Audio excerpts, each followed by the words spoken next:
Oh hi, you just caught me cleaning my weapons. That's right, welcome to the apocalypse. Do you like my zombie killing appropriate outfit? Now that is an apocalypse boot. Wouldn't actually want to run in it for long because it does have a very thick sole, which makes it a bit impractical. Probably not what I would wear if I was actually in an apocalypse scenario, but it's an zombie apocalypse TV show, and that is different. The outfit, yeah. Tight trousers. Would I wear very tight trousers to fight zombies? I'm not sure I would. And the apocalypse belt, of course, this is a must-have in an apocalypse situation, is the apocalypse belt. Now, does it have any use whatsoever? No, it doesn't. It doesn't. Doesn't even hold my trousers up. This, not great for combat, have to say. You can see it now, just as I'm escaping, and then, and I'm dead.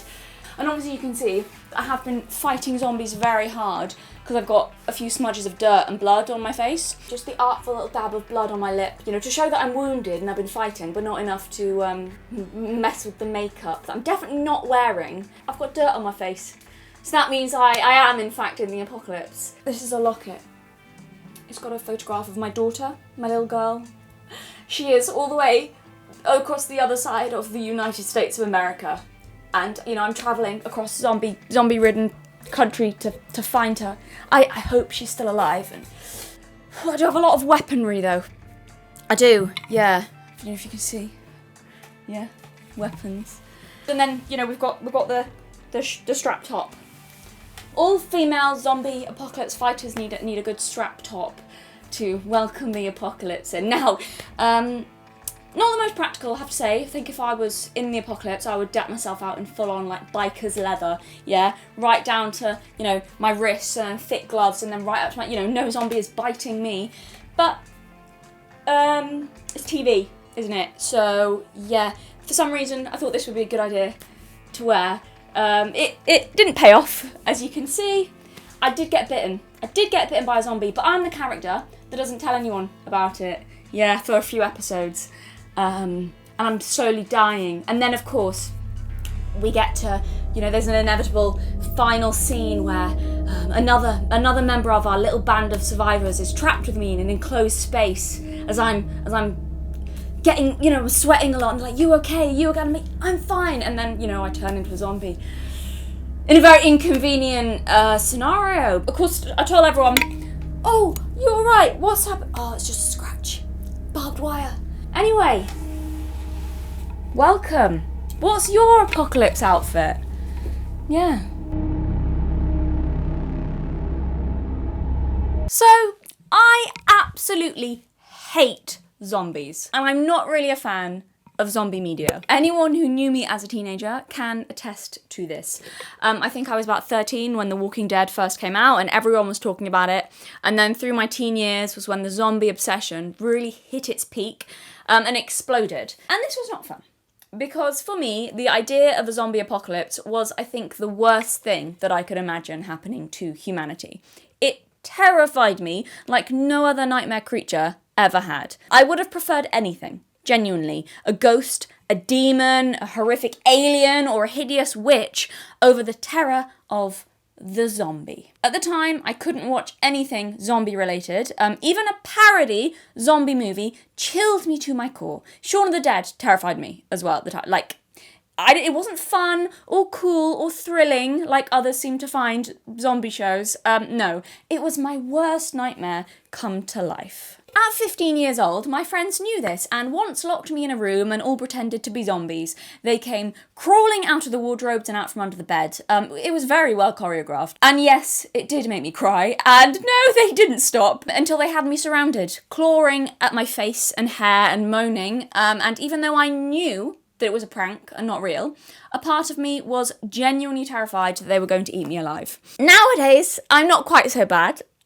Maybe partly because I'm older and partly because of how popular zombies have become and also how psychopathic my friends are, let's not forget that. I've kind of become desensitized to it. I even managed to watch the first season of The Walking Dead a few years ago, even after, I think my first attempt watching it was when I was 16, and it did almost make me cry, and I couldn't get through, I think 10 minutes was the limit, maybe even less than that, not far. Yes, I truly was that scared of zombies. It's still one of my worst fears, even if it doesn't quite chill my blood the way that it used to. So this fear of zombies goes right back to childhood. There was, anyone remember those Goosebumps books? I think there was one like series or one book set. It was like at a summer camp, but it was like, I think kids were turning into zombies, and that horrifying. Read that as a kid, and that was like, I could deal with anything else spooky or scared, but zombies, I was like, no, horrific, terrifying. Any Doctor Who episode with anything a little bit zombie-like.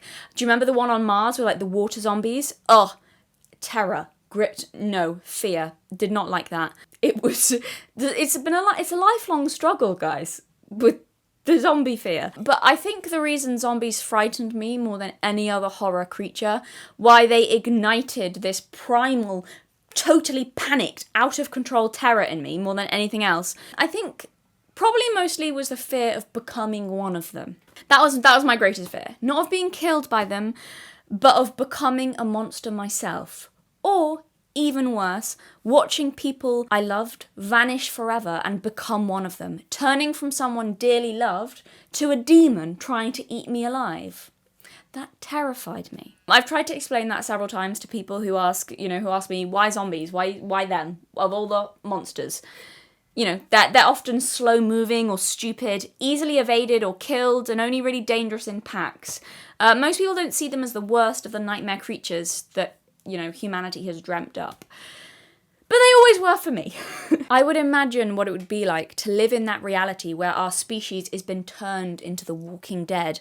And the thought of it felt like the floor dropping out from under me. Like thinking there's an extra step in the dark and then falling for a horrifying second. Melodramatic, yes, but that's how I felt. I always thought, when I was a teenager, if zombies ever do, for some reason, pop into existence, I think I will delete myself before I have to watch the oncoming horror of us being wiped out and having to see the people I love be lost forever. I didn't think I would be sticking around for that. Not just that they were dead, but that they were changed into something despicable and rotten, an abomination that wanted to hurt me. I remember watching some of The Walking Dead years ago, and I don't know if I watched the full first season, but I watched a few episodes. So there were two sisters, and I remember the horror of one of them holding her sister as she died and then turned into a zombie in her arms.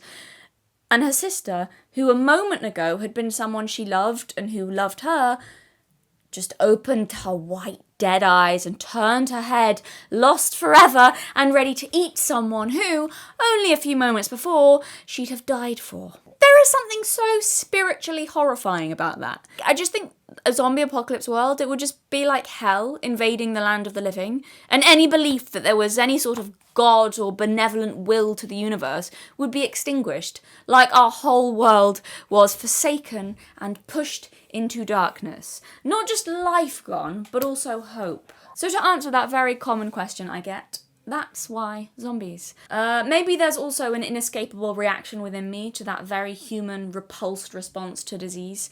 A fast-spreading, deadly disease, so that biological survival mechanism, I suppose, could also be part of why I find them so viscerally horrifying, like nothing else. Because we're wired to be disgusted by sickness, and I'm not sure there's a more extreme or more contagious sickness than becoming a zombie. So maybe it taps into all of those lizard brain alarm systems screaming at me to remove myself from the situation, even if it is via watching it through a screen. It's like a horrifying, satanic inversion of reality. Death multiplying and spreading and thriving rather than life. Cells rotting rather than growing. So with all of that being said, why do I think zombie movies and shows and video games have become so popular nowadays? And how could I, lifelong zombie hater, be the person to explain it? So recently, my friend and fellow YouTuber, Liz Not Lizzie, did a short video over on her channel about why the second Avatar movie really resonated with her. Please do go and check it out. She's criminally undersubscribed, so show some support. Then in this video, she talked about how well the Avatar movie conveyed community. Human, or I guess not human, blue people, connection of a family and then an extended family and a tribe. All that is truly meaningful in life. About how people nowadays are thirsty for community and genuine connection because they're so deprived of it, and how something like Avatar stirs those longings within us. Community, spirituality, and love. These vital factors, which are shown in the Avatar films, brought me to a place of longing and belonging. In this digital culture, I'm not sure how we get back to that, or if we even can. Men and women are more isolated, individualized, and insane than ever. And I genuinely believe it's because we've lost a vital part of our well-being. Community. And this got me thinking. Is that also part of the reason why zombies are so popular? This might seem like a weird connection on the surface, that part of the reason zombie stories are so successful is for some of the same reason that the Avatar franchise is so successful. But there is actually a lot of similarities. There is something interesting about the zombie subgenre. Even though a zombie apocalypse is most commonly a futuristic setting, it takes us right back to the days of early man. Take The Walking Dead. We have a band of survivors who, through necessity, have become sort of like an extended family, or a tribe of nomads wandering through a world filled with vicious predators, lacking the technologies and protections we have access to now. It's taken humanity right back to its infant stages, before we started settling, before farming, back to when we were hunters and hunted and moved for safety and food. Many characters in the show form bonds far stronger and build trust far greater than some of us today even have with our own blood relations. We don't so viscerally rely on each other for survival nowadays. We are not constantly dependent on someone watching our back. Like, I guess, suppose the bonds soldiers form in war. Unlike our earliest days, in this scenario we have zombies standing in for the saber-toothed tigers and circling wolves. You could have an apocalypse show where most of humanity is gone and we have bands of survivors, minus the zombies. But civilization, I think, would gain a foothold very quickly in that instance. Villages and farms would spring up again immediately. Supplies and seeds and things that people have, I think, would be fairly, maybe not easy, but I think very quickly would happen that would all be things planted again, things sprung up again, things restarted and built up again quite quickly. It would, and you know, that sort of show and scenario would be nice and peaceful, probably. And yes, people would rely on each other, but without the immediacy of threats and death hanging over you. I don't want to say you're not quite as bonded, because I don't know if that's true, but it's not the same immediate, like I say, so it's visceral feeling is the only word for it. I mean, it's a common purpose, and there's no more deep purpose, I suppose, than survival. If anyone's ever had it where you've got some really intense group project, I suppose a good example would be like a film set or something, where you meet a group of people and you have this common problem you have to solve. Everyone bonds so fast, I find. I've been in a few situations like that, and you could only know each other a few hours, but it feels like you've been working together forever. And then at the end of the day, you're like, oh my goodness, was that only a day that I was working with those people? Because it just all so intense and feels, yeah. And connections and bonds and working together just happens all really quite quickly. I can only imagine that if that problem was survival, if you were some of the last human beings in existence, that feeling would only be so magnified. Yes, in many of these zombie apocalypse scenarios, the greater society has been destroyed, but that has allowed those survivors within it to form even tighter knit groups of the kind, in our ever more individualistic and isolated world, some of them may never have experienced before. They make their own rules in these groups as well. So Liz Not Lizzie over on her channel, again, go check it out. She made a point in her video about social media giving the illusion of community but failing to live up, because real community is about human touch, actually physically being in each other's presence. Social media creates the illusion of community, but real community is being able to touch, hold, and be near other people's presence. Often the online world is similar enough to the real thing that it prevents us forming those connections in real life. However, inevitably it will fail to live up to reality. And this, interestingly, is what zombie apocalypse scenarios give us. The destruction of all highly advanced technology, of all community, accept what is real and right in front of us. I don't think it's a coincidence really that those shows kind of rose in popularity as the online world more and more invaded our everyday lives.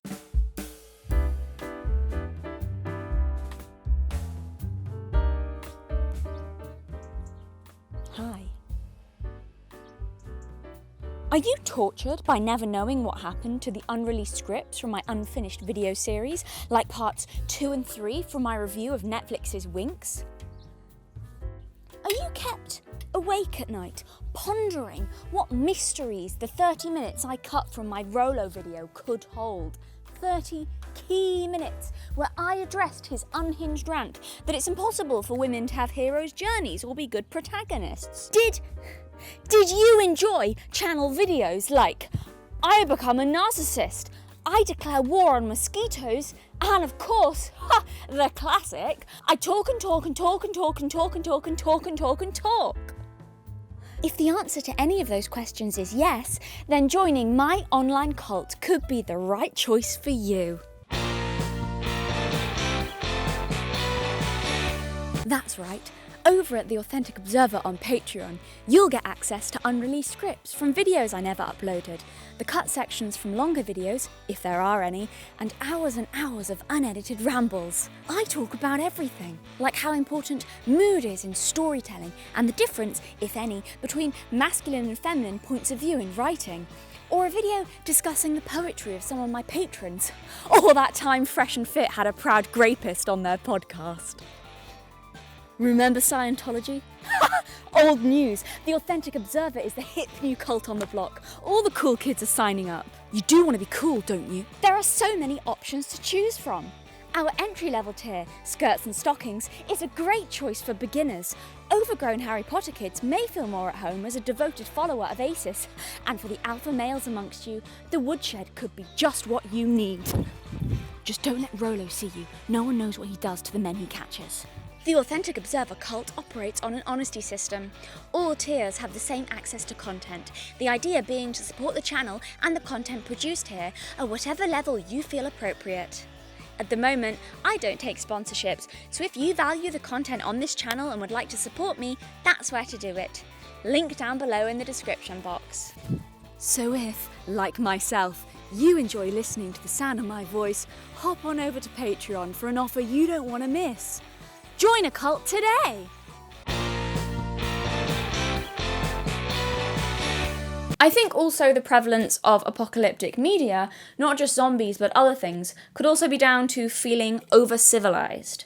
Society is safe. So safe to the point where if you never want to experience challenge or reality, you can sit in your room in front of a screen forever and kid yourself that you're not a biological organism. The triumph of civilization is that we have almost completely succeeded in cutting ourselves off from nature.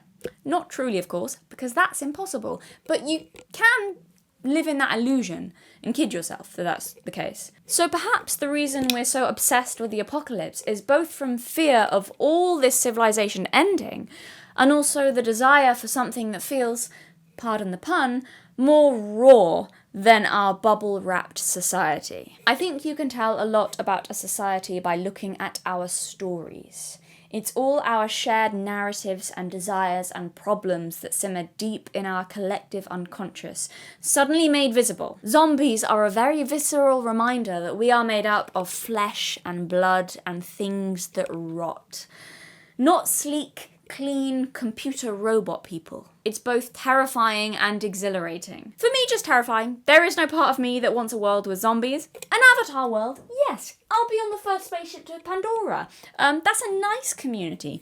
But zombies, no. No, thank you. But I remember asking a friend the appeal of the zombie craze, because I hated the thought. And he said, because it was thrilling, the idea of being all badass without society. There are more rules now than ever before, and this isn't necessarily a bad thing. Rules can keep us safe. However, I think there's something very innate in the human spirit that yearns to break them. How many times have you heard someone say, health and safety's gone mad nowadays? Or political correctness has gone mad? These are all rules, different types of rules. Either controlling or restricting or guiding us. And I think in some ways we have more restrictions than ever before. Yes, there's the illusion we have more choice today, and in many ways we do, and that can be a good thing, but we're also safer than ever before, more coddled than ever before, not really allowed to do dangerous things anymore. Life doesn't feel that real. You can fall into apathy, and I think that's also the appeal of the apocalypse scenario. A yearning for anything real, real danger, real community, real connections, real choices, real consequences, and very, very real death. Shaun of the Dead, though it's a parody movie, portrayed this theme really well. The world is apathetic. Shaun is apathetic. Life moves on without him having any power or control over it. He shuffles along with the rest of society like zombies, doing the bare minimum, safe within this world of rules and suffocating control, with very little agency or desires of his own. He and the rest of humanity not much different from the Walking Dead. And then, bam! Real apocalypse, and suddenly Shaun has a purpose. Listen, Mum, sit tight, okay? You're not safe there. We're coming over. I don't want to cause a fuss. We're coming to get you, Barbara! What's the plan? Right. All those connections that he couldn't maintain in society? We may have to kill my stepdad. In the apocalypse scenario, he deals with them all. He becomes a better son to his mother, heals the problems with his stepfather, and finally shows up for his ex-girlfriend and proves he actually cares about her. She dumped you. I have to know if she's all right. Why? Because I love her. All right, gay. Is for the first time she sees an active, mature, dependable source in her life rather than a loser who dragged her down. Really. You shouldn't feel so responsible. You tried. You did something. That's what counts. For the first time ever, he's in charge of his life rather than a passive participant. Based alpha male Shaun. Yeah, boy! You guys don't need the red pill. You just need a zombie apocalypse. Take car, go to Mum's, kill Phil, Sorry. grab Liz, go to the Winchester, have a nice cold pint, and wait for all this to blow over. It took an invasion of the dead for Shaun to realise that he is alive, that people matter, that people rely on him and he relies on them. And in some ways, society can actually hinder that. You can become too comfortable, too distant, too lazy, offering so many distractions that you can ignore those festering wounds in your life until the zombies, humanity's festering wounds, rise from the dead to gobble us up unless we deal with them. Because even though the world of the apocalypse is out of control, in the zombie media I've seen, it seems to give most of its characters an opportunity to be in control for maybe the first time in their lives, to step up and direct the course of their lives rather than float wherever society pushes them, unquestioning, unthinking, comfortable. Sometimes comfort is the enemy of change. Often, actually, I think. Rather than control seeming ever more distant, belonging to some far-off government while you're part of some huge, unconnected group where no one knows your name, control is now very firmly within your tribe. You know everyone within your little society. No one is invisible, and everyone is essential. People depend on you, and you depend on them. And isn't that really the meaning of life?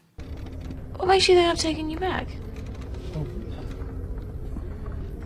You don't want to die single, do you? Sometimes in our world it can feel like nothing matters. Everything is removed. People are on the other side of a screen. People can feel replaceable with apps, or an abundance of options. So many options, even just for what to watch on Netflix. If you wanted, most of your life could take place from behind a screen. Working, ordering food, watching a show, saying something terrible to someone online with no consequences because it's not reality.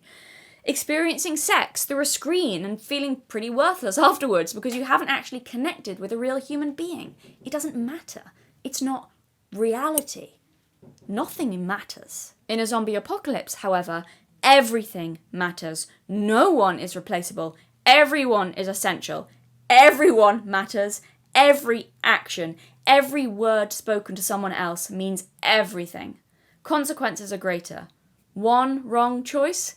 Dead. One bad argument? Dead. Trust placed in the wrong person? Dead. Life is more immediate, people are more present, and everyone cares more. And why zombies? I'm not sure. Perhaps they act as a mirror to the survivors, emphasising their humanness. It's the fear of becoming one of them, a mindless, rotting meat sack with no soul, no intellect, no higher desires, driven only by the most base human instinct of all: hunger. An insatiable, never-ending desire to consume and consume and consume. Ah, the parallels with our consumerist society, cutting us off from spirituality and meaning and human bonds. So deep. But they don't form bonds, zombies. It's a zombie world out there. Extreme selfishness and isolation from others taken to an extreme. They're together in their aloneness and lack of connection. Oh my God, we live in a society. But I think the zombies are there to show the inverse of those living bands of survivors. A contrast to the power and importance of those human bonds while alive.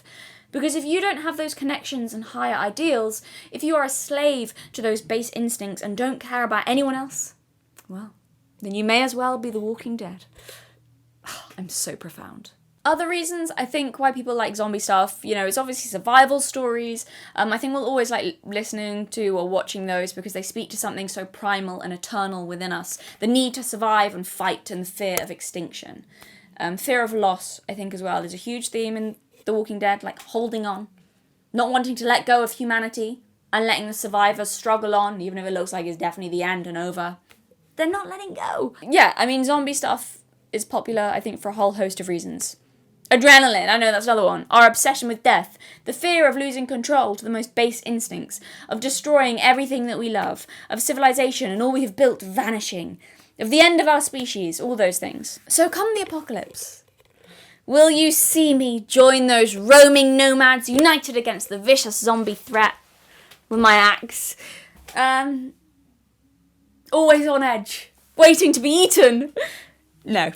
I'll be down the pub, having a cup of tea, and waiting for all this to blow over. Yes, I drink tea at pubs. And what? Have a cup of tea and wait for all this to blow over.